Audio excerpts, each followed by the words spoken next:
ആകട്ടെ സ്വർഗത്തിലെ നേതൃത്വത്തെ പ്രകാശം ശ്രമിപ്പാൻ വചനം പഠിപ്പാൻ കർത്താവ് നമുക്കൊരു അവസരം ഒരുക്കിയിരിക്കുക. നമുക്ക് ദൈവത്തെ മാത്രപ്പെടുത്തുകയും സ്തുതിക്കുകയും ചെയ്യാം. ഇന്ന് നമ്മുടെ വചനം സംസാരിക്കുന്ന സാംസക്രിയ സഹോദരൻ കൊട്ടാരക്കര എന്നുള്ള സഹോദരനാണ്. പ്രിയ സഹോദരൻ തന്നെ ആദ്യം ഒന്ന് പരിചയപ്പെടുത്തുന്നതായിരിക്കും. നമുക്ക് ഏവർക്കും പ്രാർത്ഥനയോടിരിക്കാം. കർത്താവെ അറിയിച്ചണമേ. അടിയൻ കേൾക്കുന്നുള്ള പ്രാർത്ഥനയോട് നമുക്ക് ദൈവസേനയിലായിരിക്കാം. കർത്താവിൻ്റെ വിലയിൽ നാം വാഴ്ത്തപ്പെടുവാനായിട്ട് ഓവർ ടു സാംസക്രിയ. ദൈവത്തിന് സ്തോത്രം. എനിക്ക് ഭാരതി ബ്രദറൻ ചർച്ചിലുള്ള പല പ്രിയപ്പെട്ടവരെയും നേരിൽ പരിചയമില്ലെങ്കിലും ചിലരെ പരിചയമുള്ള മുഖങ്ങളെ കാണുവാൻ കർത്താവ് സഹായിക്കുന്നു. പ്രിയ സഹോദരൻ രാജൻ ശമുലുമായിട്ട് പലപ്പോഴും നാട്ടിൽ വെച്ച് കാണുവാനും സഹകരിപ്പാനുള്ള അവസരം ഉണ്ടായിട്ടുണ്ട്. ഇപ്പോൾ പ്രാർത്ഥിച്ച പ്രിയ സഹോദരൻ സാം കെ ജോൺ, ഞങ്ങൾ വളരെ അടുത്ത് പല സന്ദർഭങ്ങളിലും ഒരുമിച്ച് സഹകരിക്കാനുള്ള അവസരം ഉണ്ടായിട്ടുണ്ട്. അതുപോലെ പലരും എന്നെ പരിചയമുള്ള പ്രിയപ്പെട്ടവർ കാണും എന്ന് പ്രതീക്ഷിക്കുന്നു. ഞാൻ ഉപയോഗിക്കുന്നത് മൊബൈൽ ആയതുകൊണ്ട് എല്ലാവരും എനിക്ക് ഒരുമിച്ച് കാണാനായിട്ട് സാധിക്കുന്നില്ല. എങ്കിൽ പോലും സാവകാശമായിട്ട് പല പ്രിയപ്പെട്ടവരെയും കാണുവാനായിട്ട് സാധിക്കും, പരിചയപ്പെടുവാൻ കഴിയും എന്ന് പ്രതീക്ഷിക്കുകയാണ്.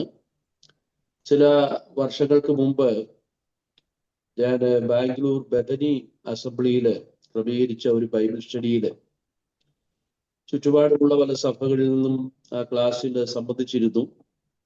അന്നും ഞാൻ സംസാരിച്ചത് യാഗങ്ങൾ എന്നുള്ള വിഷയമായിരുന്നു. ഇന്നും പ്രത്യേക പഠനത്തോടനുബന്ധിച്ച് യാഗങ്ങൾ എന്നുള്ള വിഷയം തന്നെയാണ് നമ്മൾ ഒരുമിച്ച് ചിന്തിക്കുവാനായിട്ട് ആഗ്രഹിക്കുന്നത്. അതിനു മുമ്പായിട്ട് ഞാൻ എൻ്റെ ഒരു ചെറിയ സാക്ഷ്യം ഓർപ്പിക്കുവാനായിട്ട് ആഗ്രഹിക്കുകയാണ്.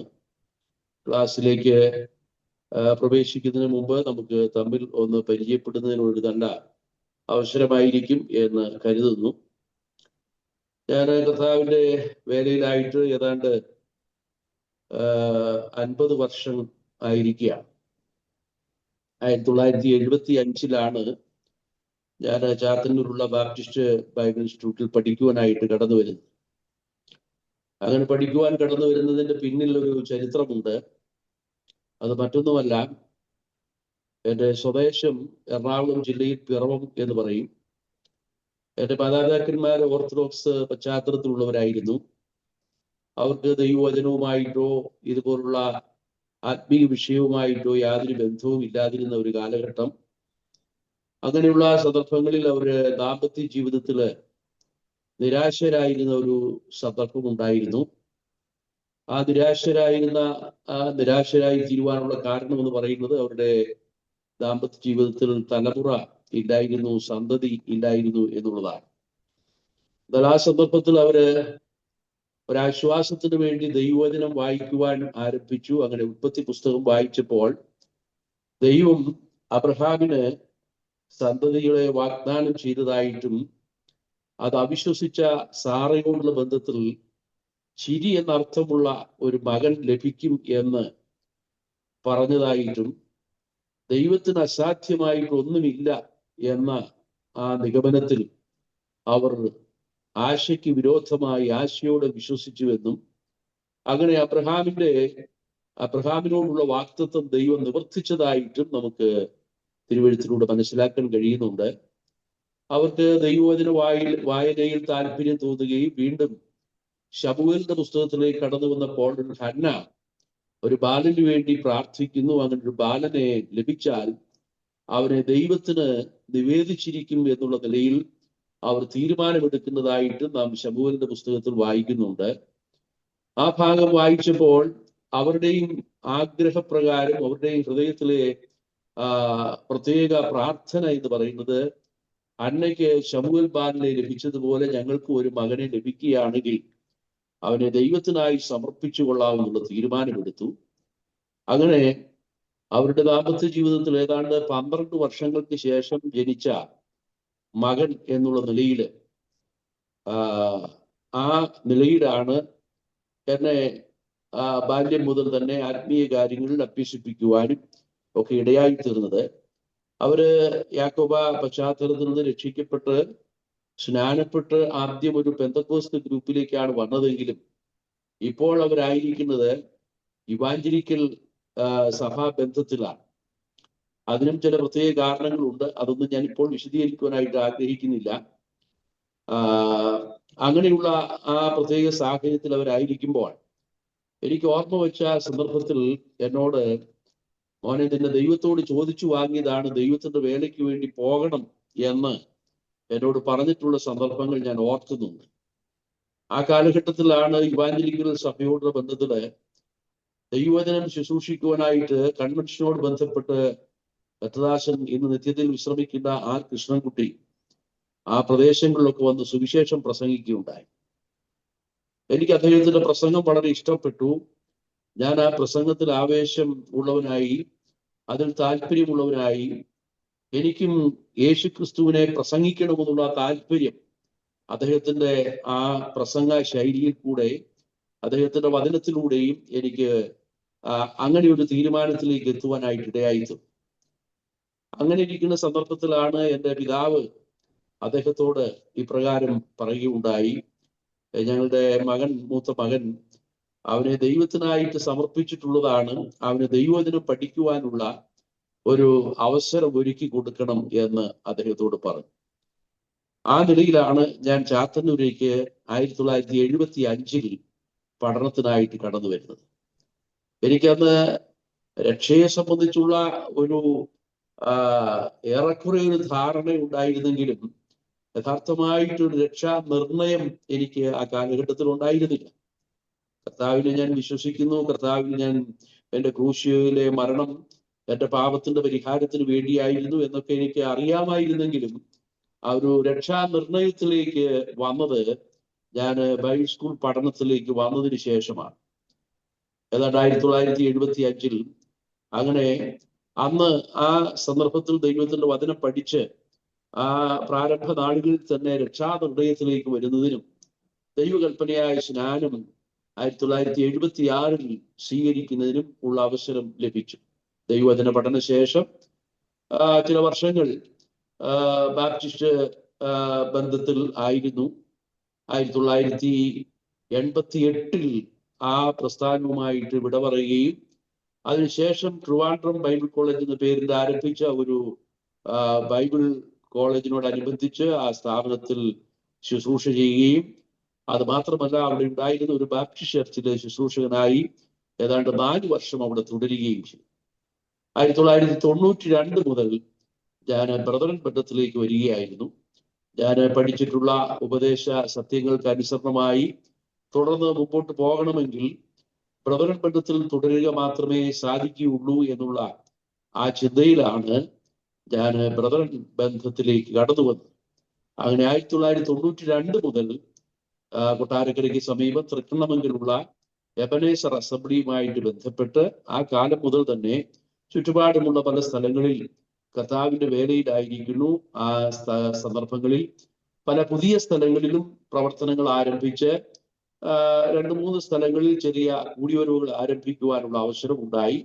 അങ്ങനെ കൊട്ടാരക്കരയ്ക്ക് സമീപമുള്ള തിരുവനന്തപുരം റൂട്ടിൽ വാളകം എന്ന് പറയുന്ന സ്ഥലത്ത് ഒരു സ്ഥലം സഭ ചുറ്റുപാടുമുള്ള ഈ പ്രവർത്തകരുടെയും അതുപോലെ സഭകളുടെയും ഒക്കെ സഹകരണത്തില് ഉണ്ടാകുവാനിടയായി. ഇതിനുശേഷം അതിന് സമീപത്തുള്ള മറ്റൊരു സ്ഥലത്ത് പനവേലി എന്ന് പറയുന്ന സ്ഥലത്ത് ഒരു കുടിവരവ് ആരംഭിച്ചു. അവിടെയും എന്നൊരു കുടിവരവ് ഉണ്ട്. പ്രാരംഭ കാലത്തിൽ തന്നെ അതിനുള്ളതായ ക്രമീകരണങ്ങളൊക്കെ ചെയ്യുവാൻ സഭാകളും മറ്റു ക്രമീകരണങ്ങളൊക്കെ ഉണ്ടാകത്തക്ക നിലയിൽ കാര്യങ്ങൾ ക്രമീകരിക്കപ്പെട്ടു. അവിടെയും ഇന്ന് കൂടിവരവുണ്ട്.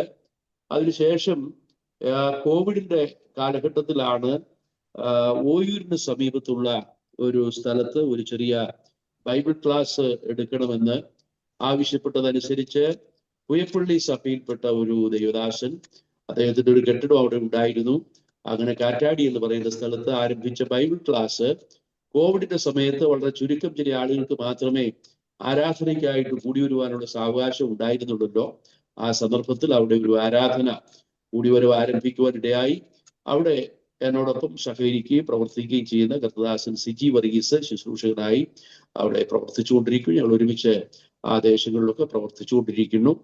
ഇങ്ങനെയാണ് ഞാൻ സുവിശേഷ പ്രവർത്തനങ്ങളിൽ ബന്ധപ്പെട്ട് പോയിക്കൊണ്ടിരിക്കുന്നത്. ദൈവം തന്ന കൃപയ്ക്കനുസരിച്ച് വാമൊഴിയായും വരമൊഴിയായും ദൈവികമായ ശുശ്രൂഷയിൽ ഇത്രത്തോളമൊക്കെ പ്രവർത്തിക്കുവാൻ, ചെറിയ നിലയിലൊക്കെ പ്രവർത്തിക്കുവാൻ ദൈവം സഹായിച്ചു കൊണ്ടിരിക്കുന്നു.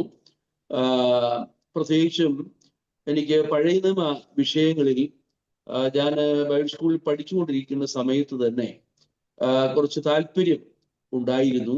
അന്ന് പഠിച്ച സന്ദർഭത്തിൽ പഠിച്ച കാര്യങ്ങളൊന്നും എല്ലാം ഒന്നും ഉൾക്കൊള്ളുവാനുള്ള പ്രാപ്തി എനിക്കില്ലായിരുന്നെങ്കിലും അത് ദൈവവചനം പഠിപ്പിച്ച കർത്തദാസൻ CB ജോർജ്, പന്തളം CB എന്നറിയപ്പെടും, അദ്ദേഹം ഇന്ന് നിത്യതയിൽ വിശ്രമിക്കുന്നു. ആ ദൈവദാസനാണ് നിഴലും പൊരുളും എന്നുള്ള വിഷയം പഠിപ്പിച്ചുകൊണ്ടിരുന്നത്. അപ്പോൾ പഴയ നിയമവും പുതിയ നിയമവുമായിട്ട് എത്രമാത്രം ബന്ധപ്പെട്ടിരിക്കുന്നു എന്നുള്ളത് ആ പഠനത്തിലൂടെ എനിക്ക് ഗ്രഹിക്കുവാനായിട്ടിടയായി. അത് മാത്രമല്ല, ഞാൻ എൻ്റെ ശുശ്രൂഷയോടുള്ള ബന്ധത്തില് ദൈവവചന ശുശ്രൂഷയിൽ പുതിയ പുതിയ വിഷയങ്ങൾ തയ്യാറാക്കുകയും മെസ്സേജുകൾ രൂപപ്പെടുത്തുകയും ചെയ്യേണ്ട ആവശ്യം ഉണ്ടായപ്പോൾ പഴയ നിയമത്തിലെ വിഷയങ്ങൾക്ക് കൂടുതൽ പ്രാധാന്യം കൊടുത്ത് അത് പുതിയ നിയമവുമായിട്ട് ബന്ധപ്പെടുത്തി മെസ്സേജുകൾ തയ്യാറാക്കുവാനും ആ നിലയിൽ ദൈവവചനം ശുശ്രൂഷിക്കുവാനുള്ള അവസരങ്ങൾ പലയിടങ്ങളിലും എനിക്ക് ലഭിച്ചിട്ടുണ്ട്. യാഗങ്ങളോടുള്ള ബന്ധത്തിൽ ഒരു പ്രത്യേക പഠനം തന്നെ നടത്തുകയും പല സ്ഥലങ്ങളിൽ കടന്നുപോയ പല സ്ഥലങ്ങളിലും ആ വിഷയം പഠിപ്പിക്കുവാനുള്ള അവസരം ഉണ്ടായിട്ടുണ്ട്. അതിന്റെ വെളിച്ചത്തില് ഞാൻ ഒരു പുസ്തകം തയ്യാറാക്കി. ആ പുസ്തകത്തിന്റെ പേര് യാഗസമാനമായ സമർപ്പണം, ജയോത്സവമായ ജീവിതം എന്ന ടൈറ്റിൽ ഒരു പുസ്തകം എഴുതുവാനും അതിനേവരുടെ കരങ്ങളിൽ എത്തിക്കുവാനുള്ള അവസരം ഉണ്ടായി. ഇപ്പോഴും ഞാൻ ആ വിഷയങ്ങൾ പല സ്ഥലങ്ങളിലും പഠിപ്പിക്കുകയും ആ നിലയിൽ ആ ശുശ്രൂഷയിൽ മുന്നോട്ട് പോവുകയും ചെയ്യുന്നു. തിരുവല്ല മെഡിക്കൽ മിഷനിൽ ഏതാണ്ട് 1.5 വർഷമായിട്ട് പഴയ നിയമത്തിലെ ഈ വിഷയങ്ങൾ ക്ലാസ് എടുത്തുകൊണ്ടിരിക്കുകയാണ്. എല്ലാ ചൊവ്വാഴ്ചയും വൈകിട്ട് ഇതേ സമയം 8 മണി മുതൽ 9 മണി വരെയുള്ള സമയത്താണ് ശുശ്രൂഷ ചെയ്തുകൊണ്ടിരിക്കുന്നത്. ആ നിലയിൽ എനിക്ക് വളരെ ആത്മീയ സന്തോഷം ലഭിക്കുകയും അതേസമയം ദൈവവചനത്തിന്റെ നിസ്തുല്യതയും നമ്മുടെ കർത്താവിന്റെ മഹത്വവും ഒന്നുകൂടെ വ്യക്തമായി മനസ്സിലാക്കുവാൻ ഈ പഠനം എനിക്ക് ഇടയായിട്ടുണ്ട്. അതിന്റെ വെളിച്ചത്തിൽ ഞാൻ ഈ പഠനത്തിന് കൂടുതൽ പ്രാധാന്യം കൊടുക്കുന്നു. ഞാൻ എൻ്റെ വിഷയത്തിലേക്ക് പ്രവേശിക്കുവാനായിട്ട് ആഗ്രഹിക്കുകയാണ്. ചുരുക്കമായിട്ട് നിങ്ങൾക്ക് എന്നെ പരിചയപ്പെടുവാൻ ഇടയായല്ലോ. ഇത്രത്തോളം ദൈവം എന്നെ പ്രാപ്തിപ്പെടുത്തുന്നു, സഹായിക്കുന്നു. അതിൽ ഞാൻ സന്തോഷിക്കുകയും ദൈവത്തെ സ്തുതിക്കുകയും ചെയ്യുകയാണ്. ഈ പഴയ നിയമത്തിൽ പ്രതിപാദിച്ചിരിക്കുന്ന ലേവ്യ യാഗങ്ങളോടുള്ള ബന്ധത്തിൽ നാം പഠിക്കുമ്പോൾ മത്തായിയുടെ സുവിശേഷം 13-ാം അധ്യായം 42-ാം വാക്യത്തിലാണെന്ന് തോന്നുന്നു. 52-ാമത്തെ വാക്യത്തിൽ ഇപ്രകാരം ഒരു വാക്യം നാം വായിക്കുന്നുണ്ട്. സ്വർഗരാജ്യത്തിന് ശിഷ്യനായി തീർന്ന ഏത് ശാസ്ത്രിയും തന്റെ നിക്ഷേപത്തിൽ നിന്ന് പുതിയതും പഴയതും എടുത്തു കൊടുക്കുന്ന ഒരു വീട്ടുടയവനോട് സദൃശനാകും. Matthew chapter 13 verse 52. മത്തായിയുടെ സുവിശേഷം 13-ാം അധ്യായം 52-ാമത്തെ വാക്യമാണ്. സ്വർഗരാജ്യത്തിന് ശിഷ്യനായി തീർന്ന ഏത് ശാസ്ത്രിയും തന്റെ നിക്ഷേപത്തിൽ നിന്ന് പുതിയതും പഴയതും എടുത്തു കൊടുക്കുന്ന ഒരു വീട്ടുടയവനോട് സദൃശനാകും. അവിടെ പ്രത്യേകം ശ്രദ്ധിക്കേണ്ട ഒരു കാര്യം, പുതിയതും പഴയതും എടുത്തു കൊടുക്കുന്ന ഒരു വീട്ടുടയവനോട് സദൃശനാകും. പഴയതും പുതിയതും എന്നല്ല, പുതിയതും പഴയതും. അപ്പോൾ പുതിയത് നാം വ്യാഖ്യാനിക്കേണ്ടത് അല്ലെങ്കിൽ പുതിയ നിയമത്തിൽ പറഞ്ഞിരിക്കുന്ന കാര്യങ്ങൾ നിഴലായി രേഖപ്പെടുത്തിയിരിക്കുന്നത് പഴയ നിയമത്തിലായിരിക്കുന്നു. അതുകൊണ്ട് പുതിയതും പഴയതുമായിട്ട് ബന്ധപ്പെടുത്തി ചിന്തിക്കുമ്പോഴാണ് നമുക്ക് അതിന്റെ ശരിയായ പൊരുൾ മനസ്സിലാക്കാനായിട്ട് സാധിക്കുന്നത്. നമുക്ക് പുതിയ നിയമത്തില് ചില പ്രത്യേക ഭാഗങ്ങളൊക്കെ ഉണ്ട്. നമുക്ക് പുതിയ നിയമത്തിലുള്ള ആത്മീയ വർധനയ്ക്ക് ഉതകുന്ന അനവധി ചിന്തകൾ നമുക്ക് ഓരോരോ വിഷയങ്ങളോടുള്ള ബന്ധത്തിൽ, നമ്മുടെ കർത്താവിന്റെ വാക്കുകളോടുള്ള ബന്ധത്തിലും അപ്പോസ്തലന്മാരുടെ ലേഖനങ്ങളിൽ നിന്നുമൊക്കെ നമുക്ക് മനസ്സിലാക്കാൻ കഴിയും. എന്നിരുന്നാൽ പോലും ഇപ്പോൾ എബ്രായ ലേഖനത്തിൽ പറഞ്ഞിരിക്കുന്ന ചില കാര്യങ്ങൾ, യാഗങ്ങൾ, ഉത്സവങ്ങൾ, പുരോഹിതന്മാര്, ദൈവാലയം, ഇങ്ങനെയൊക്കെ ഉള്ളതായ വിഷയങ്ങളൊക്കെ നമ്മൾ മനസ്സിലാക്കണമെങ്കിൽ പഴയ നിയമത്തിൽ ലേവ്യ പുസ്തകത്തെ കുറിച്ചൊരു പഠനം ഇല്ലാതെ നമുക്കത് വ്യക്തമായിട്ട് മനസ്സിലാക്കാനായിട്ട് സാധിക്കുകയില്ല. ലേവ്യ പുസ്തകത്തിന്റെ ഒരു വ്യാഖ്യാന ഗ്രന്ഥമായിട്ടാണ് നമുക്ക് എബ്രായ ലേഖനത്തെ കുറിച്ച് മനസ്സിലാക്കാനായിട്ട് സാധിക്കുന്നത്. അതുകൊണ്ട് നാം ദൈവവചനം പഠിക്കുമ്പോൾ പുതിയ നിയമത്തിന്റെ വെളിച്ചത്തിൽ നമ്മൾ അത് പൊരുളായിട്ട് മനസ്സിലാക്കുകയും അപ്പോൾ തന്നെ പഴയ നിയമത്തിൽ രേഖപ്പെടുത്തിയിരിക്കുന്ന കാര്യങ്ങൾ അത് നിഴലായിട്ട് ചിത്രീകരിച്ചുകൊണ്ട് അല്ലെങ്കിൽ അത് തമ്മിൽ താരതമ്യപ്പെടുത്തി പഠിക്കുമ്പോൾ നമുക്ക് ദൈവവചനത്തിന്റെ നിസ്തുല്യത മനസ്സിലാക്കാനായിട്ട് സാധിക്കും. ദൈവവചനം എന്ന് പറയുന്നത് ഉൽപ്പത്തി മുതൽ വെളിപ്പാട് വരെയുള്ള പുസ്തകങ്ങൾ നാം പരിശോധിച്ച് നോക്കിയാൽ നമുക്കൊരു യാഥാർത്ഥ്യം മനസ്സിലാക്കാനായിട്ട് സാധിക്കും. പുതിയ നിയമത്തിലെ ആത്മീയ സത്യങ്ങൾ അത് നിഴലായിട്ട് പഴയ നിയമത്തിൽ വെളിപ്പെടുത്തിയിരിക്കുന്നത് നമുക്ക് കാണുവാനായിട്ട് സാധിക്കും. ഉദാഹരണത്തിന് നമുക്ക് നോക്കാം, ഉൽപ്പത്തി പുസ്തകത്തിൽ നാം ഉൽപ്പത്തി പുസ്തകത്തിൽ പറഞ്ഞിരിക്കുന്ന കാര്യങ്ങൾ നാം ചിന്തിക്കുമ്പോൾ ഉൽപ്പത്തിയിൽ വീണുപോയ മനുഷ്യനെയും വീണ്ടെടുപ്പുകാരനായ ദൈവത്തെയും നമുക്ക് കാണുവാനായിട്ട് സാധിക്കും. ഉൽപ്പത്തി പുസ്തകത്തിന്റെ ഇതിവൃത്തം അല്ലെങ്കിൽ അതിന്റെ മെയിൻ വിഷയം എന്ന് പറയുന്നത് മനുഷ്യൻ പാപം ചെയ്തു വീണുപോയ മനുഷ്യനെ ആ അവസ്ഥയിൽ തള്ളിക്കളയുവാൻ ദൈവം ആഗ്രഹിക്കുന്നില്ല. ആ മനുഷ്യനെ വീണ്ടെടുക്കുക എന്നുള്ള ദൈവത്തിന്റെ പ്രക്രിയ നമുക്ക് ഉൽപ്പത്തിയിൽ കാണാനായിട്ട് സാധിക്കും.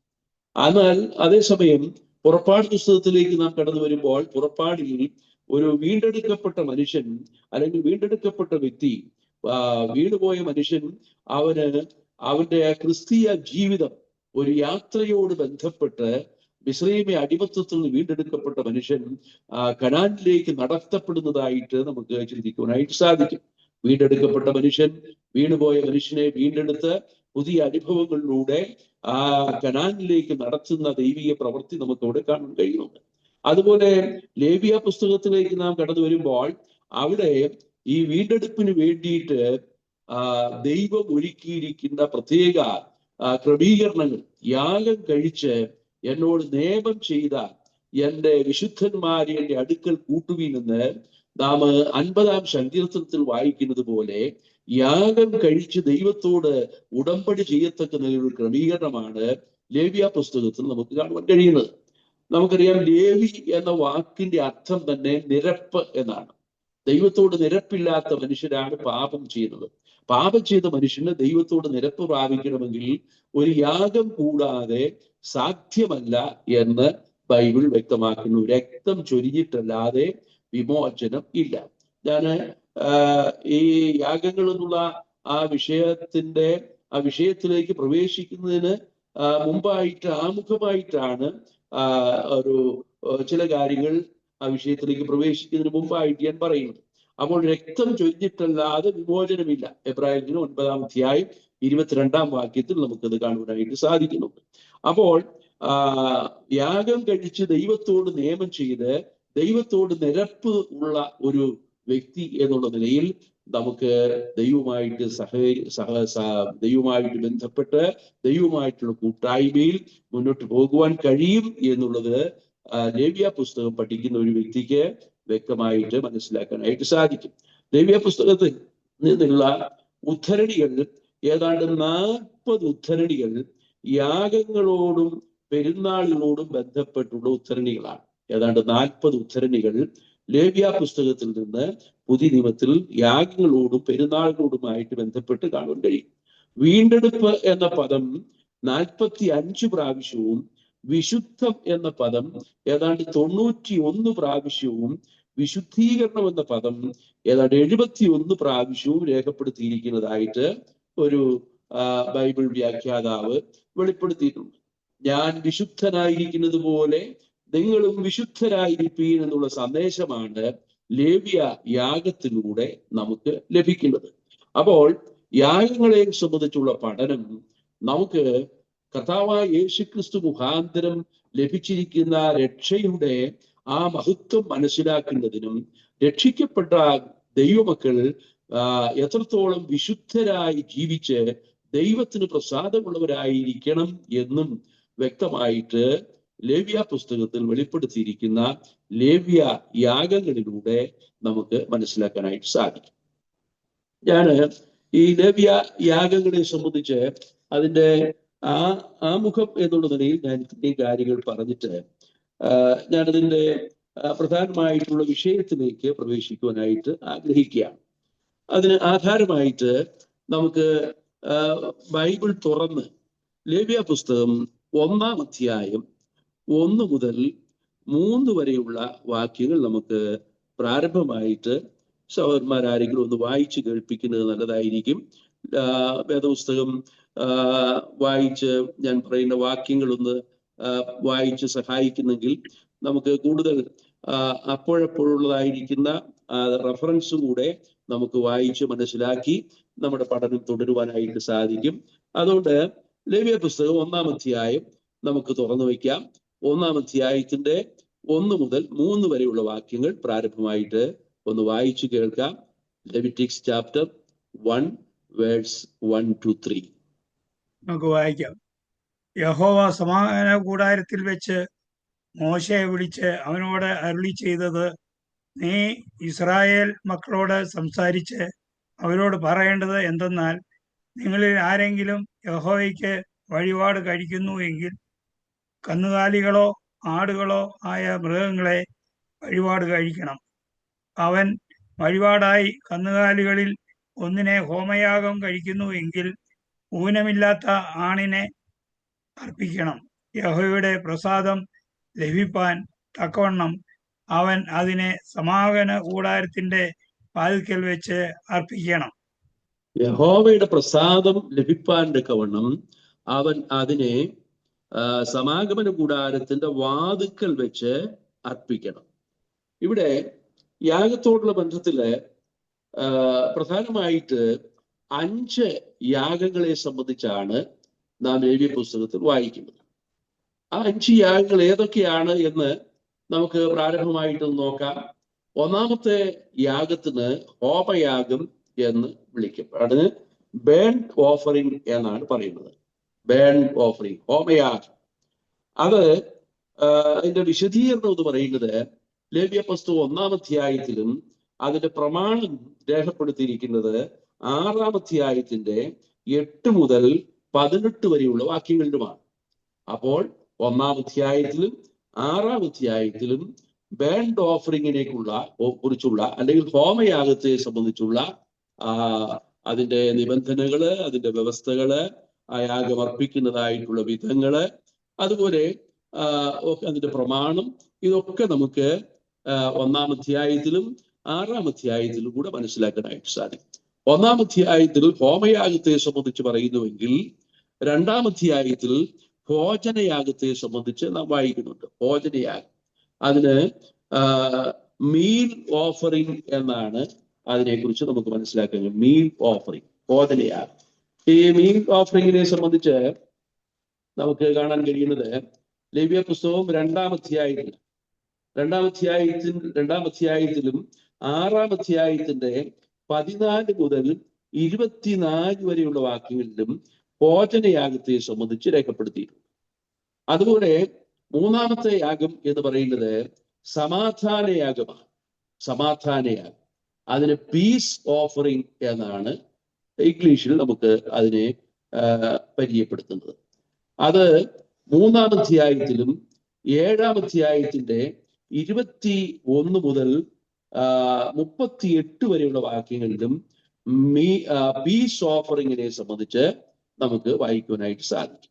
അതുപോലെ പാപയാഗത്തെ സംബന്ധിച്ച് സിൻ ഓഫറിംഗ് എന്നാണ് നമുക്ക് മനസ്സിലാക്കാൻ കഴിയുന്നത്. അത് 4-ാം അധ്യായത്തിലും അതുപോലെ 6-ാം അധ്യായത്തിന്റെ 24 മുതൽ 30 വരെയുള്ള വാക്യങ്ങളിലും നമുക്ക് സിൻ ഓഫറിങ്ങിനെ സംബന്ധിച്ച് വായിക്കുവാനായിട്ട് സാധിക്കും. ഒടുവിലത്തെ 5-ാമത്തെ യാഗം എന്ന് പറയുന്നത് അകൃത്യയാഗമാണ്. അകൃത്യയാഗം, ട്രസ്പാസ് ഓഫറിംഗ്. അത് ലേവ്യ പുസ്തകം 5-ാം അധ്യായത്തിലും അത് മാത്രമല്ല അതിന്റെ പ്രമാണങ്ങൾ 6-ാം അധ്യായത്തിന്റെ 17-ാം വാക്യത്തിലും 7-ാം അധ്യായത്തിന്റെ 17-ാം വാക്യത്തിലും നമുക്ക് വായിക്കുവാനായിട്ട് സാധിക്കും. ഇങ്ങനെ 5 യാഗങ്ങൾ ഒന്നുകൂടെ ഞാൻ അതിനെ സംബന്ധിച്ച് ഓർപ്പിക്കാം. അതായത് ഹോമയാഗം, ഭോജനയാഗം, സമാധാനയാഗം, പാപയാഗം, അകൃത്യയാഗം. ഇങ്ങനെ 5 യാഗങ്ങൾ. ഈ 5 യാഗങ്ങളെ 2 ഗണത്തിലാണ് ഉൾപ്പെടുത്തിയിരിക്കുന്നത്. 2 ഗണത്തിലാണ് ഉൾപ്പെടുത്തിയിരിക്കുന്നത്. അതിലാദ്യത്തെ 3 യാഗങ്ങളെ ഉൾപ്പെടുത്തിയിരിക്കുന്നത് സൗരഭ്യവാസന യാഗങ്ങൾ എന്ന ഗണത്തിലാണ്.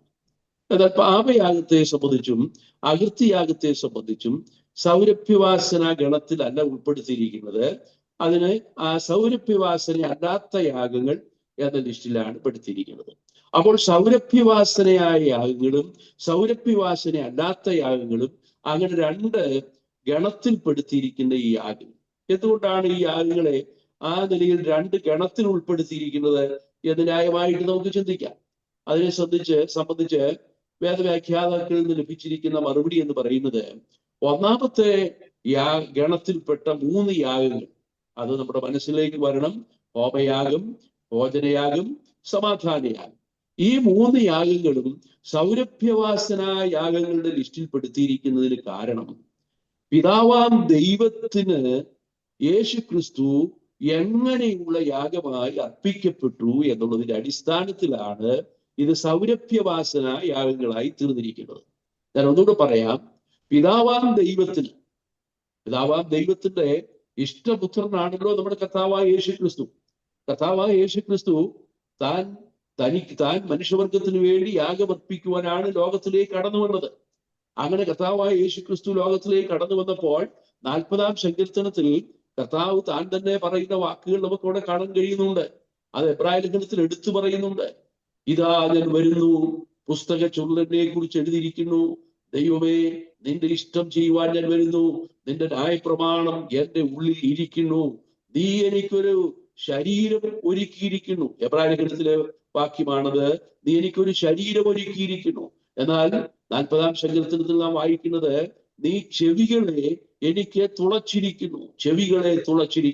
അപ്പോൾ ദൈവത്തിന്റെ മഹത്വത്തിനു വേണ്ടി, പിതാവിന്റെ ഇഷ്ടം സമ്പൂർണമായി നിവർത്തിക്കുവാൻ വേണ്ടി ഒരു യാഗമൃഗത്തെ പോലെ, ഇതാ അനുസരണമുള്ള ആട്ടിൻകുട്ടിയെ പോലെ നമ്മുടെ കർത്താവായ യേശുക്രിസ്തു, ഇതാ ഞാൻ വരുന്നു, പുസ്തക ചുരുൾ എന്നെ കുറിച്ച് എഴുതിയിരിക്കുന്നു. ഈ യാഗം ഒഴിവാക്കുവാൻ സാധ്യമല്ല.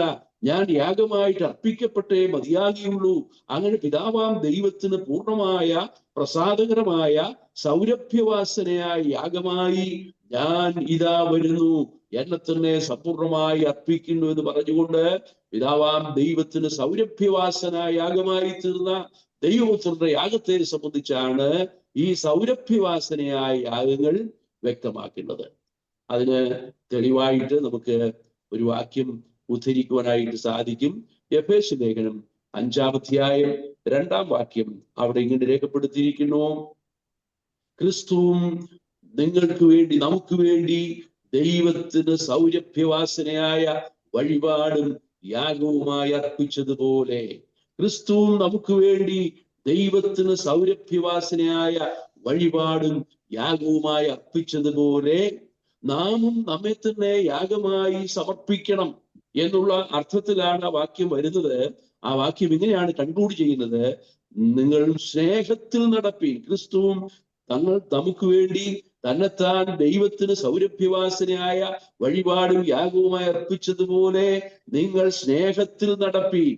സ്നേഹത്തിൽ നടക്കണമെങ്കിൽ സമ്പൂർണമായി അർപ്പിക്കപ്പെട്ട, യാഗമായി അർപ്പിക്കപ്പെട്ട, ദൈവത്തിന് സൗരഭ്യവാസനയായി അർപ്പിക്കപ്പെട്ട ക്രിസ്തുവിനോട് താതാത്മ്യപ്പെട്ടെങ്കിൽ മാത്രമേ, ക്രിസ്തുവിനോട് ഏകീഭവിച്ച ഒരു ക്രിസ്തീയ ജീവിതം നയിക്കുന്നവർക്ക് മാത്രമേ ആ നിലയിലൊരു ക്രിസ്തീയ ജീവിതം നയിക്കുവാൻ, സമർപ്പിക്കപ്പെട്ട ജീവിതം നയിക്കുവാൻ കഴിയുള്ളൂ, സ്നേഹത്തിൽ നടക്കുവാനായിട്ട് കഴിയുള്ളൂ. അപ്പോൾ സൗരഭ്യവാസന യാഗങ്ങൾ എന്ന് പറയുന്നത് പിതാവാം ദൈവത്തിന് ക്രിസ്തു എപ്രകാരമുള്ള യാഗമായി അർപ്പിക്കപ്പെട്ടു, സൗരഭ്യവാസനയായ, സ്വർഗം പ്രസാദിക്കുന്ന യാഗമായി അർപ്പിക്കപ്പെട്ടു.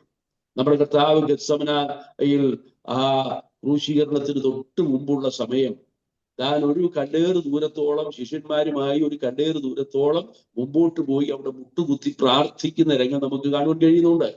നമ്മുടെ കർത്താവോടെ മുട്ടുകുത്തി പ്രാർത്ഥിക്കുമ്പോൾ നമുക്കറിയാം, കർത്താവ് പ്രാർത്ഥിക്കുന്ന ആ പ്രാർത്ഥനാ വാചകം ഇങ്ങനെയാണ്, എന്റെ ഉള്ളം മരണവേദന പോലെ അതിദുഃഖിതമായിരിക്കുന്നു.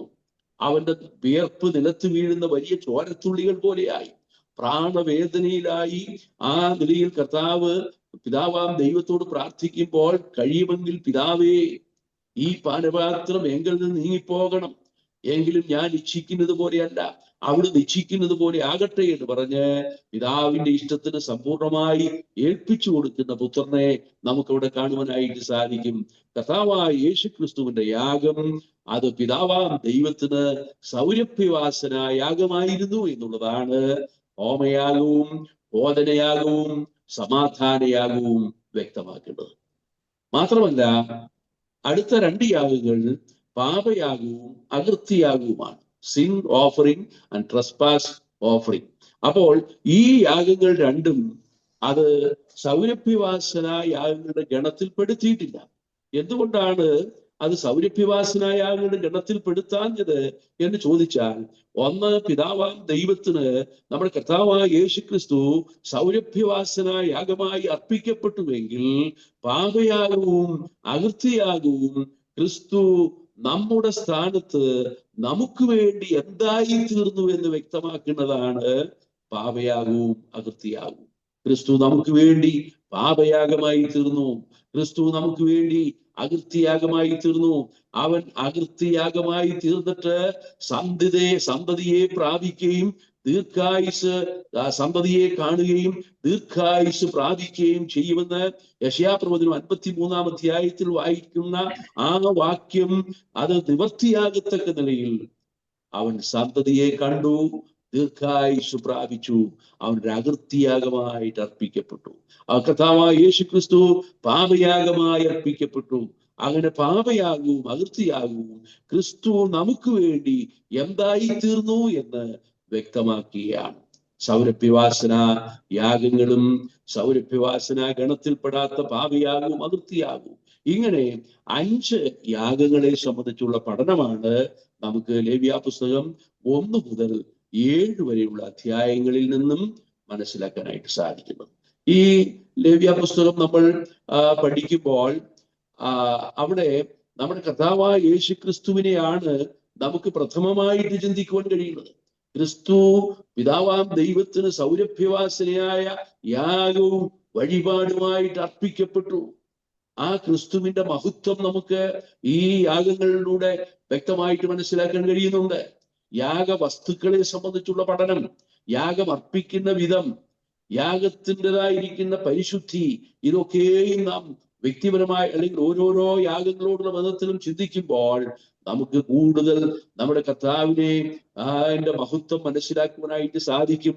അത് മാത്രമല്ല, കർത്താവായ യേശു ക്രിസ്തു മുഖാന്തരം നമുക്ക് ലഭിച്ചിരിക്കുന്ന വീണ്ടെടുപ്പ് എത്രയോ ശ്രേഷ്ഠമായതാണ്, എത്രയോ അനുഗ്രഹിക്കപ്പെട്ടൊരു വീണ്ടെടുപ്പാണ് യേശു ക്രിസ്തുവിൽ കൂടെ നമുക്ക് ലഭിച്ചിരിക്കുന്നത് എന്ന് ഓർത്ത് നമുക്ക് ദൈവത്തിന് മഹത്വം കരയറ്റുവാനായിട്ട് സാധിക്കും. ഇവിടെ നാം വായിച്ചത്, യഹോവ സമാഗമന കൂടാരത്തിൽ വെച്ച് മോശയെ വിളിച്ച് അവനോട് അരുളി ചെയ്തത്, നീ ഇസ്രായേൽ മക്കളോട് സംസാരിച്ച് അവരോട് പറയേണ്ടത് എന്തെന്നാൽ, നിങ്ങൾ ആരെങ്കിലും യഹോവയ്ക്ക് വഴിപാട് കഴിക്കുന്നുവെങ്കിൽ കന്നുകാലികളോ ആടുകളോ ആയ മൃഗങ്ങളെ വഴിപാട് കഴിക്കണം. അവൻ വഴിപാടായി കന്നുകാലികളിലൊന്നിനെ ഹോമയാഗം കഴിക്കുന്നുവെങ്കിൽ ഊനമില്ലാത്ത ആണിനെ അർപ്പിക്കണം.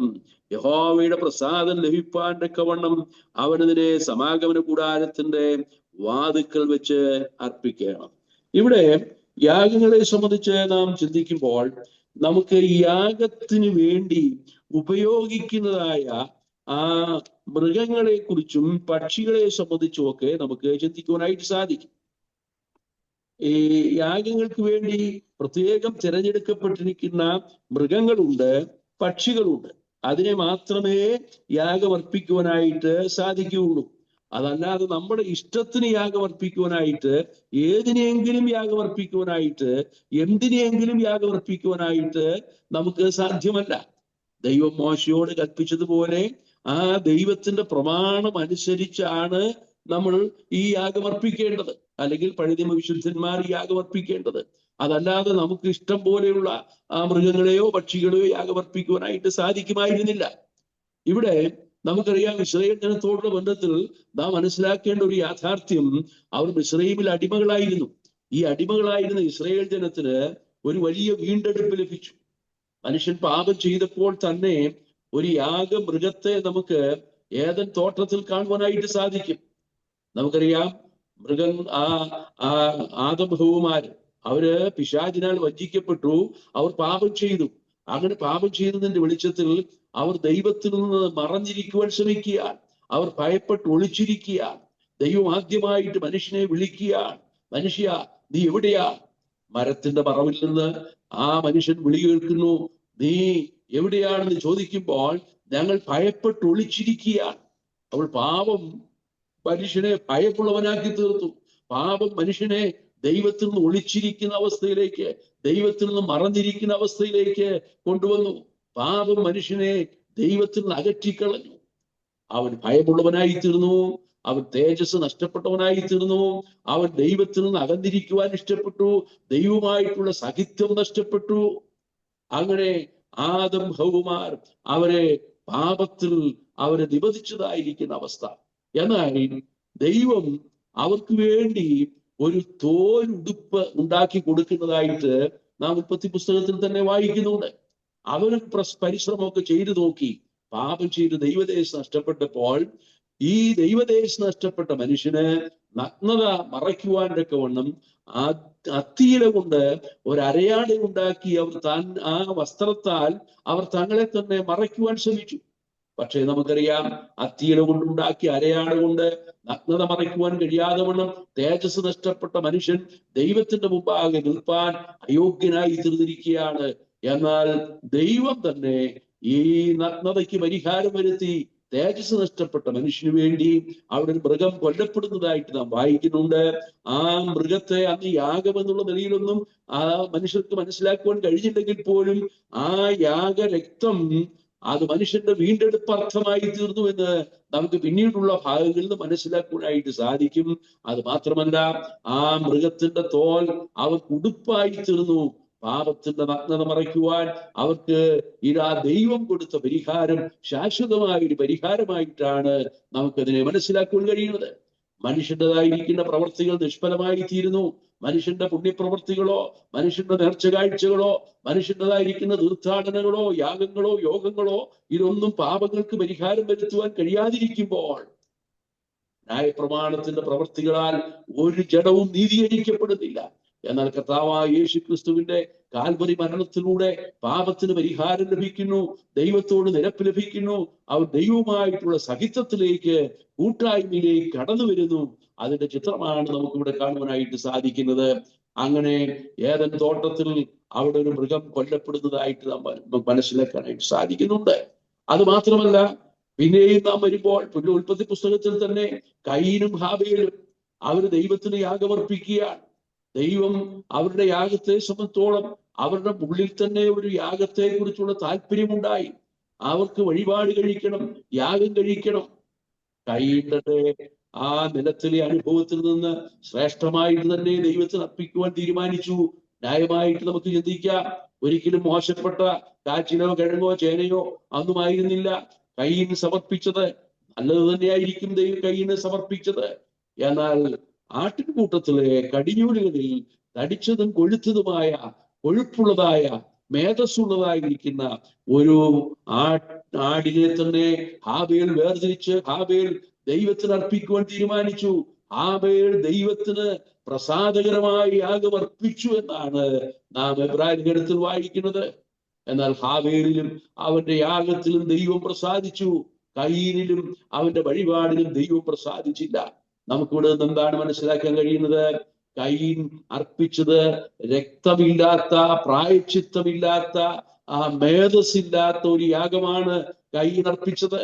എന്നാൽ ഹാബേലോ രക്തമുള്ളതും പാപത്തിന് പരിഹാരം വരുത്തുവാൻ പര്യാപ്തമായതും മേധസ്സുള്ളതും ഊനമില്ലാത്തതുമായ ഒരാടിനെ തന്നെയാണ് ഇവിടെ ഹാബേൽ യാഗം കഴിച്ചത്.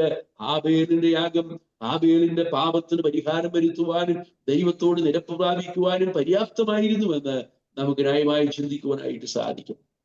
അത് കഴിഞ്ഞ് മുന്നോട്ട് വരുമ്പോൾ ഇസ്രായേൽ ജനം മിസ്രയീമിൽ അടിമകളായിരുന്നു. നമുക്കറിയാം, മിസ്രയീമിൽ അടിമകളായിരുന്ന ഇസ്രായേൽ ജനത്തിന് അവിടെ ആ അടിമത്വത്തിൽ നിന്ന് വീണ്ടെടുക്കുവാനായിട്ട് ദൈവം ഒരുക്കിയ പദ്ധതി നാം പുറപ്പാട് പുസ്തകം 12-ാം അധ്യായത്തിൽ വായിക്കുന്നുണ്ട്.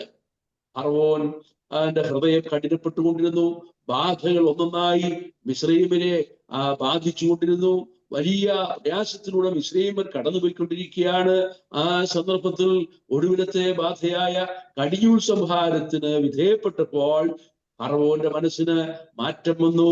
നിങ്ങൾ എല്ലാവരും പൊയ്ക്കൊള്ളുക, മരുഭൂമിയിൽ 3 ദിവസത്തെ വഴി ദൂരം പോയി നിങ്ങൾ ദൈവത്തെ ആരാധിച്ചു കൊള്ളുക എന്നുള്ള ആ താല്പര്യപ്രകാരം, അല്ലെങ്കിൽ ആ മോശ ഫറവോനോട് എന്ത് ആവശ്യപ്പെട്ടുവോ അതിന് വഴങ്ങി മിസ്രയീമ്യ അടിമത്തത്തിൽ നിന്ന് അവർ പുറപ്പെടുവാൻ ദൈവം ആവശ്യമായി ക്രമീകരണം ചെയ്തപ്പോൾ 1 വയസ്സ് പ്രായമുള്ളതും ഊനമില്ലാത്തതുമായ ഒരാടിനെ യാഗം കഴിക്കണം. ആ ആടിനെ യാഗം കഴിച്ച് അതിന്റെ മാംസം അവർ തീയിൽ ചുട്ട് തിന്നണം. കലത്തിൽ പുഴുങ്ങിയതായിട്ട് പച്ചയായിട്ട് അവർ ഭക്ഷിക്കാൻ പാടില്ല. അവർ തീയിൽ ചുട്ട് തിന്നണം. അവര് കയ്യിൽ വടി പിടിച്ചുകൊണ്ട് തിന്നണം. കയ്പ് ചീരിയോടുകൂടെ ഭക്ഷിക്കണം. ആ യാഗമൃഗത്തിന്റെ രക്തം അവർ തിന്നുന്ന ആ വീടിന്റെ കട്ടളക്കാൽമേലും ഉറുമ്പടിമേലും പുരട്ടണം. രക്തം അടയാളമായി കാണുന്ന ഭവനത്തിൽ നിന്ന് സംഹാരകൻ ഓടിപ്പോകും, സംഹാരം ഒഴിഞ്ഞു പോകും. രക്തമടയാളമായിരിക്കുന്ന ഭവനം അവിടെയും നമുക്ക് കാണുവാൻ കഴിയുന്നു. ഒരു കുഞ്ഞാട് അറുക്കപ്പെടുന്നു. നമുക്കറിയാം, നമ്മുടെ കർത്താവായ യേശു ക്രിസ്തു ലോകത്തിലേക്ക് വരുമ്പോൾ താൻ പരസ്യമായിട്ട് യോഹന്നാൻ സ്നാപകനാൽ സ്നാനമേൽക്കുവാനായിട്ട് വരുമ്പോൾ യോഹന്നാൻ സ്നാപകൻ കടന്നു പോകുന്ന യേശുവിനെ നോക്കിയിട്ട് പറഞ്ഞ വാക്കുകൾ നമുക്കറിയാം. ഇതാ ലോകത്തിന്റെ പാപം ചുമന്നു നീക്കുന്ന ദൈവത്തിന്റെ കുഞ്ഞാട്. ലോകത്തിന്റെ പാപം ചുമന്നു നീക്കുവാൻ ഇതാ സ്വർഗത്തിൽ നിന്ന് ഭൂമിയിലേക്ക് ഇറങ്ങി വന്ന ദൈവത്തിന്റെ കുഞ്ഞാട്. പാപം ചുമന്നു നീക്കുന്ന ദൈവത്തിന്റെ കുഞ്ഞാട്.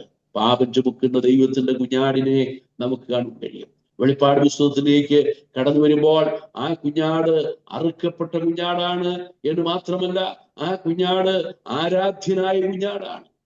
ആ കുഞ്ഞാട് 19-ാം അധ്യായത്തിലേക്ക് വരുമ്പോൾ വേടി കഴിക്കുന്ന കുഞ്ഞാട്. തന്റെ കാന്തയും തന്നെത്താൻ ഒരുക്കിയിരിക്കുന്നു. കുഞ്ഞാടിന്റെ കല്യാണം വന്നുവല്ലോ. തന്റെ കാന്തയും തന്നെത്താൻ ഒരുക്കുന്നു. ആ കുഞ്ഞാട് വെളിപ്പാട് പുസ്തകം 20-ാം അധ്യായത്തിലേക്ക് വരുമ്പോൾ ന്യായാധിപനായിട്ട് വലിയൊരു വെള്ളസിംഹാസനവും അതിന്മേൽ ഒരുത്തനിരിക്കുന്നതും കണ്ടു. പുസ്തകങ്ങളിൽ എഴുതിയിരുന്നിടത്ത് ന്യായവിധി ഉണ്ടായി.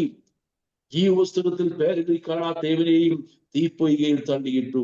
ന്യായം വിധിക്കുന്ന കുഞ്ഞാടായിട്ട് നമുക്കവിടെ കാണാനായിട്ട് സാധിക്കുന്നുണ്ട്. അതിന് ഇടയിൽ ഈ കുഞ്ഞാടിന്റെ മഹത്വം, ദാവീദിന്റെ സിംഹാസനത്തിൽ രാജാതി രാജാവും കർത്താതി കർത്താവുമായിട്ട് വാഴുന്ന രാജാവായിരിക്കുന്ന കുഞ്ഞാടിനെ നമുക്കവിടെ കാണാൻ കഴിയും. നിത്യതയിലും പുതുവാനുഭൂമിയിലും എല്ലാ മഹത്വത്തോടും കൂടെ ശോഭിക്കുന്ന ആ കുഞ്ഞാടിനെ നമുക്ക് വെളിപ്പാട് പുസ്തകത്തിൽ കൂടെ ദർശിക്കുവാനായിട്ട് സാധിക്കുന്നുണ്ട്. ഇങ്ങനെ നമ്മുടെ കർത്താവായ യേശുക്രിസ്തുവിന്റെ നിഴലായി, യേശുക്രിസ്തുവിന് സാദൃശ്യമായി ഉൽപ്പത്തി മുതൽ വെളിപ്പാട് വരെയുള്ള പുസ്തകങ്ങൾ പരിശോധിച്ചു നോക്കിയാൽ യേശുക്രിസ്തുവിനെ നമുക്ക് യാഗത്തിന്റെ പൊരുളായ കുഞ്ഞാടായിട്ട് മനസ്സിലാക്കുവാനായിട്ട് സാധിക്കും.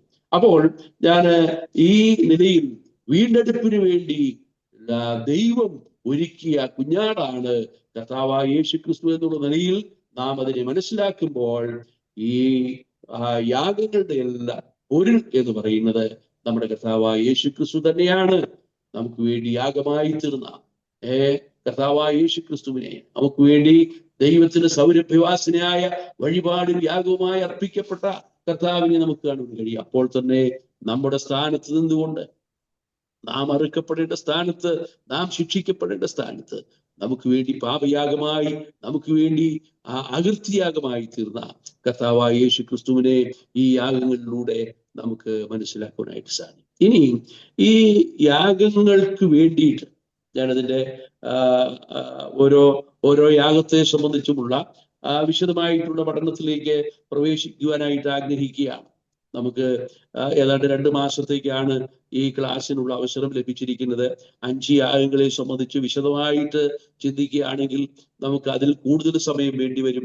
എന്നാൽ ലഭിക്കുന്ന സമയത്തിനുള്ളിൽ നിന്നുകൊണ്ട് 8 or 9 ആഴ്ചകൾ ലഭിക്കുന്ന ഈ ക്ലാസ്സിൽ നമുക്ക് ഈ യാഗങ്ങളെ സംബന്ധിച്ച് പൊതുവായിട്ടൊരു ധാരണയുണ്ടാകുകയും അതേസമയം ഈ യാഗങ്ങളെ സംബന്ധിച്ചുള്ള പഠനം നിർവഹിക്കുമ്പോൾ നമ്മുടെ ആത്മീയ ജീവിതത്തിൽ നമ്മെ തന്നെ ദൈവത്തിന് സൗരഭ്യവാസനയായ വഴിപാടും യാഗവുമായി അർപ്പിച്ച് അനുഗ്രഹിക്കപ്പെട്ട ക്രിസ്തീജീവിതം നയിക്കുവാൻ, നമ്മെ തന്നെ ദൈവകരങ്ങൾ സമർപ്പിക്കുവാനുള്ള ഒരു അനുഭവമായി മാറണം എന്നുള്ളതാണ് ദൈവം നമ്മെ കുറിച്ച് ആഗ്രഹിക്കുന്നത്.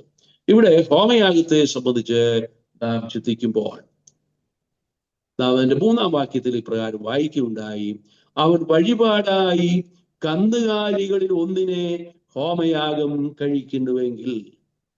ഈ കന്നുകാലികളിൽ ഒന്നിനെ എന്ന് പറയുന്നത് കാളയെയാണ് കന്നുകാലികളിൽ ഒന്ന് എന്നുള്ള നിലയിൽ രേഖപ്പെടുത്തി. കാള. അപ്പൊ കാളയെ ഹോമയാഗമായിട്ട് അർപ്പിക്കാം. മാത്രമല്ല അതിന്റെ 10-ാമത്തെ വാക്യത്തിൽ നാം വായിക്കുന്നത്, ഹോമയാഗത്തിലുള്ളവന്റെ വഴിപാട് ആട്ടിൻകൂട്ടത്തിലെ ഒരു ചെമ്മരിയാടോ കോലാടോ ആകുന്നുവെങ്കിൽ. അപ്പോൾ കാളയെ യാഗമർപ്പിക്കാം. ആട്ടിൻകൂട്ടത്തിൽ നിന്നാണെങ്കിൽ കോലാടിനെയോ ചെമ്മരിയാടിനെയോ യാഗം അർപ്പിക്കാം.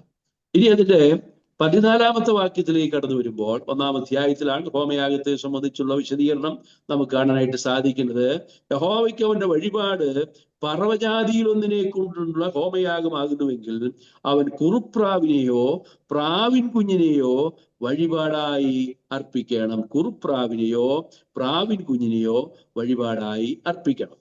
ഈ യാഗ വിധത്തെ സംബന്ധിച്ചും അതിന്റെ പ്രമാണത്തെ സംബന്ധിച്ചും ഒക്കെ നാം കുറെ കൂടെ വിശദമായിട്ട് ചിന്തിക്കുന്നതിന് മുമ്പായിട്ട് ഞാൻ ഈ യാഗ മൃഗങ്ങളെ സംബന്ധിച്ചും യാഗമായി അർപ്പിക്കപ്പെടേണ്ട പക്ഷികളെ സംബന്ധിച്ചുമുള്ള ഒരു പഠനമാണ് പ്രാരംഭമായിട്ട് ചെയ്യുവാനായിട്ട് ആഗ്രഹിക്കുന്നത്. ഇന്ന് നമുക്ക് ശേഷിക്കുന്ന സമയം 9 മണി വരെയുള്ള സമയമാണല്ലോ നമുക്ക് ശേഷിക്കുന്നത്.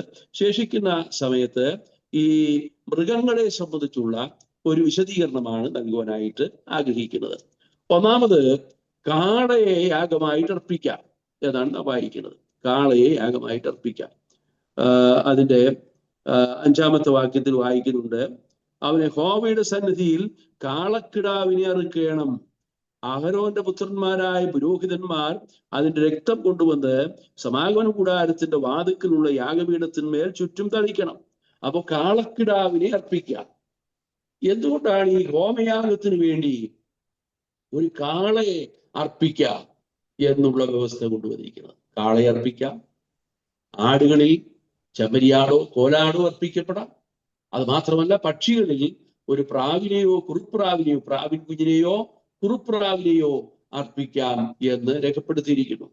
ഇവിടെ യാഗങ്ങളോടുള്ള ബന്ധത്തിൽ അർപ്പിക്കപ്പെടുന്ന ഈ യാഗവസ്തുക്കളോടുള്ള ബന്ധത്തിൽ മനുഷ്യന്റെ ഓരോ വ്യക്തികളുടെയും സാമ്പത്തികമായിട്ടുള്ള നിലവാരം കൂടെ നോക്കിയാണ് ഈ യാഗവസ്തുക്കളെ തെരഞ്ഞെടുത്തിരിക്കുന്നത് എന്ന് നമുക്ക് എഴുതിക്കൊണ്ട് കഴിയും. എന്താ സാമ്പത്തികമായ നിലവാരം? ഒരു മനുഷ്യന് യാഗമർപ്പിക്കണം.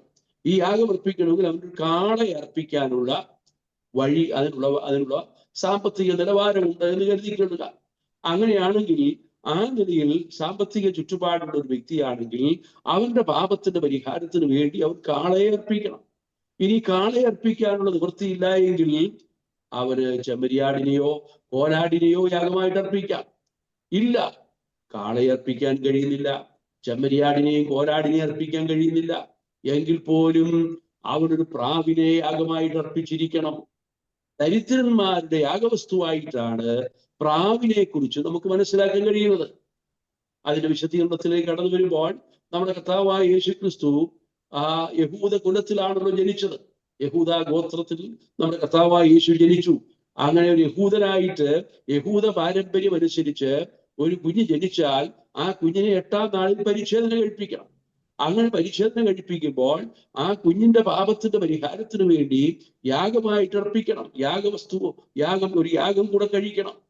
അതിന് യോസേഫും മറിയയും കൂടെ യേശുവിനെയും കൊണ്ട് ദൈവാലയത്തിലേക്ക് കടന്നു ചെല്ലുമ്പോൾ അവരർപ്പിച്ചത് ഒരു പ്രാവിനെയാണ് എന്ന് നാം ലൂക്കോസിന്റെ സുവിശേഷത്തിൽ നിന്നും മനസ്സിലാക്കുന്നുണ്ട്. ദരിദ്രന്മാരുടെ യാഗവസ്തുവായിട്ട് അർപ്പിക്കപ്പെട്ടത് ആ നിലയിൽ കർത്താവായ യേശുക്രിസ്തുവിനെ ദരിദ്രരിൽ ദരിദ്രനായി ലോകത്തിലേക്ക് വന്നൊരു വ്യക്തിയായിട്ടാണ് നമുക്ക് കാണാൻ കഴിയുന്നത്. ജനിപ്പാനിടമില്ല, വഴിയമ്പലത്തിൽ സ്ഥലമില്ലാകിയാൽ അവനെ പുൽത്തൊട്ടിയിൽ കിടത്തി. അവന് തലചായ്പാനിടമില്ല. നീ എവിടെ പോയാലും ഞാൻ നിന്നെ അനുഗമിക്കാമെന്ന് ചിലരെ കർത്താവിനോട് പറയുമ്പോൾ കർത്താവ് പറയുന്നത്, ആകാശത്തിലെ പക്ഷികൾക്ക് കൂടുകളുണ്ട്, കുറുനരികൾക്ക് കുഴികളുണ്ട്, മനുഷ്യപുത്രനോ തലചായ്പാൻ ഇടമില്ല. ജനിപ്പാൻ ഇടമില്ലാത്തവൻ, തലചായ്പാൻ സ്ഥലമില്ലാത്തവൻ. കരം കൊടുക്കേണ്ട അവസരം വന്നപ്പോൾ ഒരത്ഭുതം തന്നെ പ്രവർത്തിക്കേണ്ടി വന്നു. പത്രോസിനോട് പറഞ്ഞു, പുത്രന്മാർ കരം കൊടുക്കേണ്ട ആവശ്യമില്ല. എങ്കിലും ആ നിലയിൽ നമ്മുടെ ഒരു ബാധ്യതയായിരിക്കാതെ വണ്ണം നീ ചെന്ന് മീൻ പിടിക്കുമ്പോൾ ആദ്യം കിട്ടുന്ന മീനിന്റെ വായിൽ നിന്ന് ഒരു ചതുർദ്രഹ്മപ്പണം ലഭിക്കും. അത് എനിക്കും നിനക്കും വേണ്ടി കൊടുത്തുകൊള്ളുക. കരം കൊടുക്കുവാൻ കാശില്ലെങ്കിലും ഒരത്ഭുതം തന്നെ പ്രവർത്തിച്ച് പത്രോസിനും കർത്താവിനും വേണ്ടി കരം കൊടുക്കുന്ന കർത്താവിനെ നമുക്കിവിടെ കാണാൻ കഴിയും.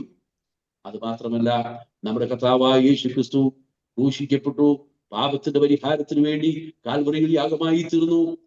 സ്വന്തമായ ഒരു കല്ലറ നമ്മുടെ കർത്താവിന് വേണ്ടി നേരത്തെ ക്രമീകരിക്കപ്പെടുവാൻ കഴിഞ്ഞില്ല, അതിന്റെ ആവശ്യവുമില്ലായിരുന്നു. എന്നാൽ അവന്റെ മരണത്തിൽ അവൻ സമ്പന്നന്മാരോട് കൂടെ ആയിരുന്നു എന്ന് പറയത്തക്ക നിലയിൽ നമ്മുടെ കർത്താവിന് വേണ്ടി ഒരുക്കപ്പെട്ട കല്ലറ അവിടെ ഉണ്ടായിരുന്നു. പാറയിൽ വെട്ടിയ കല്ലറ അവിടെ ഉണ്ടായിരുന്നു. നാം മനസ്സിലാക്കേണ്ടത്, ദരിദ്രരായി നമ്മെ സ്വർഗ സമ്പന്നരാക്കി തീർക്കുവാൻ സമ്പന്നനായിരുന്നവൻ, സ്വർഗത്തിന്റെ സകല സമ്പത്തിനും ഉടയവനായവൻ, നിത്യസമ്പത്തിന് ഉടയവനായവൻ നമുക്ക് വേണ്ടി ദരിദ്രനായി തീർന്ന കാഴ്ച നമുക്കിവിടെ കാണുവാനായിട്ട് സാധിക്കും.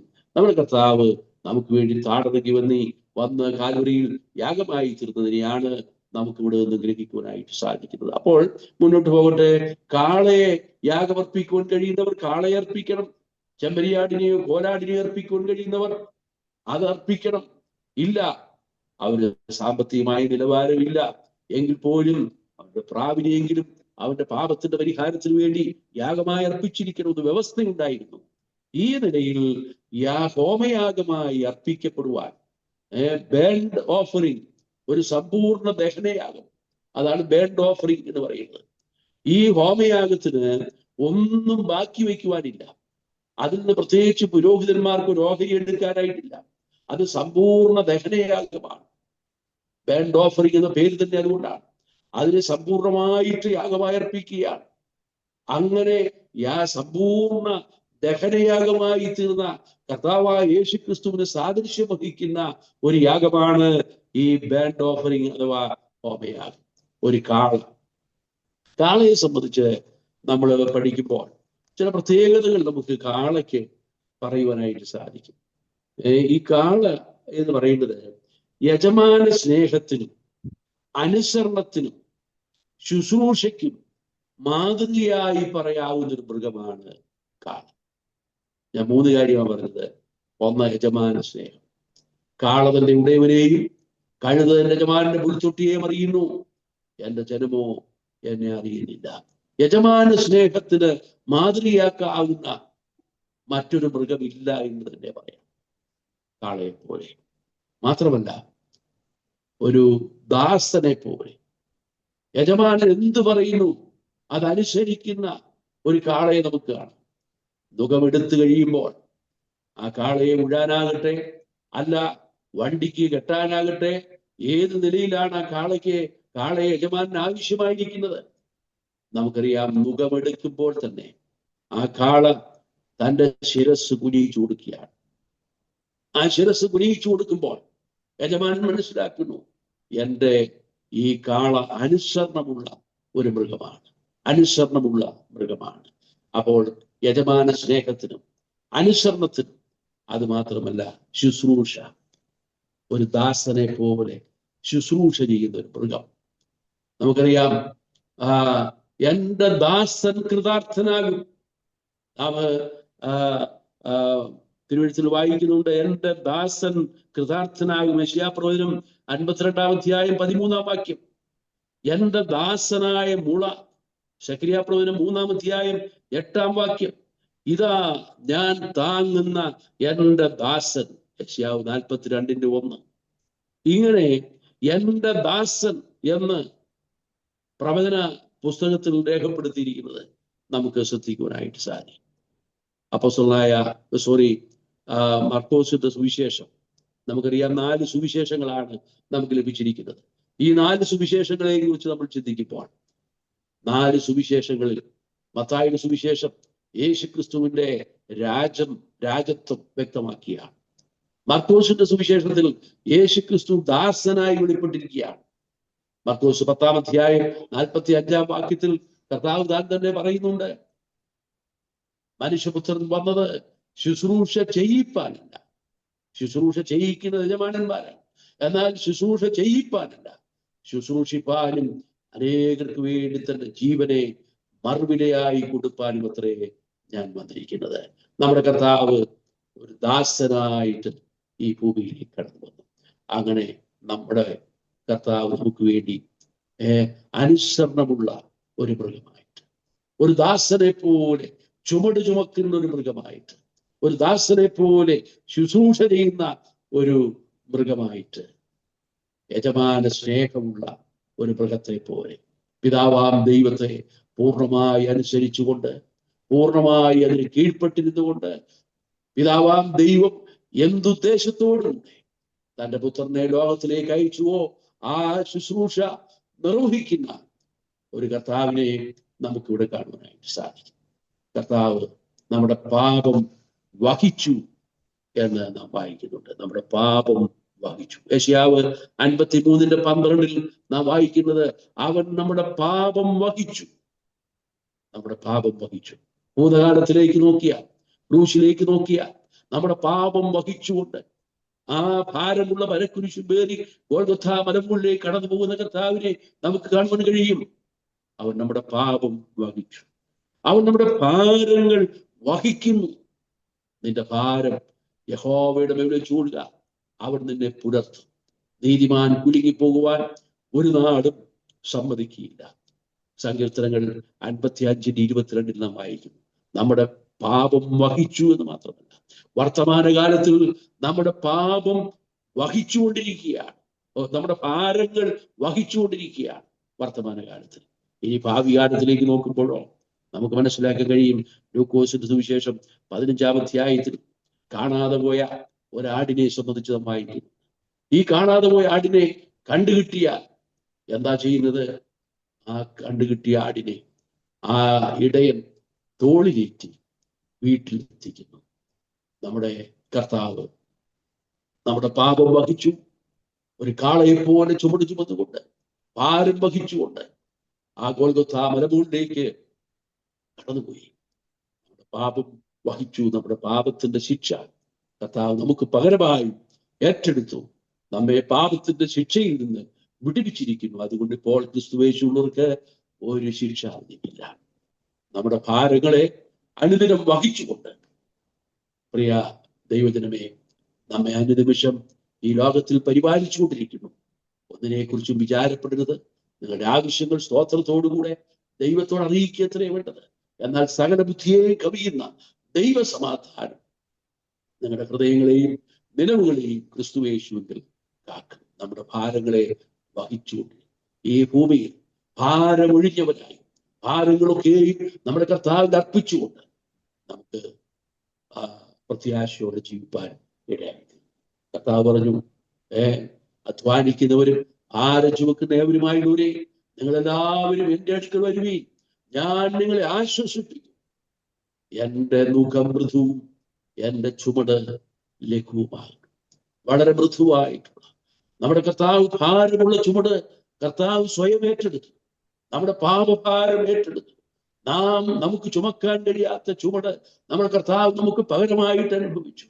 അങ്ങനെ കാളയെ പോലെ ചുമട് ചുമന്ന്, കാളയെ പോലെ പാപം വഹിച്ച് നമ്മുടെ പാപങ്ങൾക്ക് പരിഹാരം വരുത്തി നമ്മുടെ ഭാരങ്ങളെയും വഹിച്ചുകൊണ്ടിരിക്കുന്നു എന്ന് മാത്രമല്ല, നമ്മെ തോളിലേറ്റി വീട്ടിലെത്തിക്കുന്ന ഒരു നല്ല കർത്താവ് നമുക്കായിട്ട് ജീവിക്കുന്നു എന്നുള്ളതിൽ നമുക്ക് സന്തോഷിക്കുകയും ദൈവത്തെ സ്തുതിക്കുകയും ചെയ്യാം. ഒരു കാളയെ ഹോമയാഗമായി അർപ്പിക്കണം. മറ്റ് വിഷയങ്ങൾ ഇപ്പോൾ സമയമായല്ലോ, ഞാൻ എൻ്റെ വാക്കുകളെ ഇവിടെ അവസാനിപ്പിക്കുകയാണ്. ദൈവം അനുവദിച്ചാൽ നമുക്ക് അടുത്ത ക്ലാസ്സിൽ ബാക്കി കാര്യങ്ങൾ തുടർന്ന് ചിന്തിക്കാം. എല്ലാവരും ഉത്സാഹത്തോടെ ഈ ക്ലാസ് അറ്റൻഡ് ചെയ്യുകയും ആ നിലയിൽ ആത്മീയ അനുഗ്രഹം പ്രാപിക്കുകയും ചെയ്യുവാൻ ദൈവം ഇന്നത്തെ ക്ലാസ് മുഖാന്തരമാക്കി തീർത്തു എന്ന് ഞാൻ കരുതുന്നു. കർത്താവ് നമ്മെ ഏവരെയും സഹായിക്കുകയും അനുഗ്രഹിക്കുകയും ചെയ്യുവാനാകട്ടെ. കർത്താവിന്റെ വിലയിൽ നാം വാഴ്ത്തപ്പെടുന്നതാകട്ടെ. സ്വർഗത്തിൽ വിജയവാൻ ശ്രമിപ്പാൻ കർത്താവ് നമുക്ക് ഇടയാക്കി ഓർത്ത് ദൈവത്തെ മഹത്വപ്പെടുത്തുകയും സ്തുതിക്കുകയും ചെയ്യാം. ഈ ദിവസങ്ങളിൽ നാം പഠിക്കാൻ ആഗ്രഹിച്ച വിഷയമാണല്ലോ യാഗങ്ങൾ എന്നുള്ള വിഷയം. അതിന്റെ മുഖവരിയായിട്ട് അനേകാരും പറയുണ്ടായി. ലേവ്യ പുസ്തകം 1-ാം അധ്യായത്തിൽ നിന്ന് 1 മുതൽ അതിന്റെ 1-ാം അധ്യായത്തിൽ നിന്നും 1 മുതൽ 7 അധ്യായങ്ങളാണ് യാഗങ്ങളെ പറ്റി പ്രധാനമായിട്ട് പറഞ്ഞിരിക്കുന്നത്. ഹോമയാഗം, ഭോജനയാഗം, സമാധാനയാഗം, പാപയാഗം, അതിർത്തിയാഗം. ഈ യാഗങ്ങളെ പറ്റിയുള്ള ഒരു മുഖവരയാണ് ഇന്ന് നാം കേട്ടത്. ഇതൊക്കെ നാം കാണിക്കുന്നത് നമ്മുടെ കർത്താവ് നമുക്ക് വേണ്ടി യാഗമാറ്റി എന്ന കർത്താവിൽ നേരിട്ടാണെന്നുള്ള കാര്യമൊക്കെ നമ്മളെ ഓർപ്പിക്കുകയുണ്ടായി. കേട്ട എല്ലാ ബന്ധത്തിൽ നമ്മൾ ദൈവത്തെ മഹത്വപ്പെടുത്തി ആസ്വദിക്കാം. പ്രത്യേകിച്ച് ഹോമയാഗത്തിൽ കാളയുടെ ബന്ധത്തിൽ പല കാര്യങ്ങളും ചിന്തിക്കുകയുണ്ടായി. യജമാന്റെ ഇഷ്ടം ചെയ്യുന്ന അനുസരിക്കുന്ന ആ ദാസനായിട്ട്, ഭാരം വഹിക്കുന്ന ദാസനായിട്ട് കാളയെ കാണുന്നത് നമ്മുടെ കർത്താവിന്റെ ഒരു നേരിടായിട്ട് നമുക്ക് കാണുവാനായി കഴിയുന്നുണ്ട്. ഒരു ദിവസങ്ങളിൽ ഈ വിഷയം സംബന്ധിച്ച് നമുക്ക് കൂടുതലായി പഠിക്കാം, ദൈവവചനം സംസാരിക്കാം. പ്രിയ ദേവദാസിനെ കർത്താവ് ഉപയോഗിച്ച് നമുക്ക് ദൈവത്തെ മഹത്വപ്പെടുത്തി സ്തുതിക്കുകയും ചെയ്യാം. ദേവദാസനുള്ള നന്ദി അറിയിക്കുന്നു. ഇപ്പോൾ ജോണിച്ചായം പ്രാർത്ഥിച്ച് നമ്മുടെ ഇന്നത്തെ മീറ്റിംഗ് അവസാനിപ്പിക്കുന്നതായിരിക്കും. അൺമ്യൂട്ട് ജോണിച്ച.